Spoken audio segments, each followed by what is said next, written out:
మన అరుణోదయపు దేవుని వాగ్దానము యెషయా గ్రంథము 14వ అధ్యాయము 1వ వచనము. యాలయనగా యెహోవా యాకోబునందు జాలిపడును, ఇంకను ఇశ్రాయేలీయులను ఏర్పరచుకొనును. హల్లెలూయా. ఇంకా దేవుడు యాకోబునందు తన జాలిని చూపిస్తున్నాడని ఇక్కడ లేఖనం సెలవిస్తుంది. యాకోబు అనగా ఇశ్రాయేల్, ఇశ్రాయేల్ అనగా వారి శరీర ఇశ్రాయేళ్ళు, మనం ఆత్మీయ ఇశ్రాయేల్. అయితే ఆయన ఏమంటున్నాడంటే, నీ యందు జాలిపడి ఇశ్రాయేలీయులను ఏర్పరచుకొనును.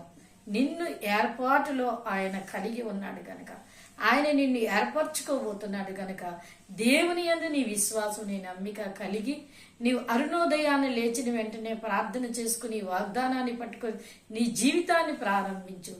ఏర్పాటు చేసిన దేవుడు నమ్మదగిన వాడు. నిన్ను నమ్మకమైన సాక్షిగా నిలబెట్టి ఆశీర్వదిస్తారు.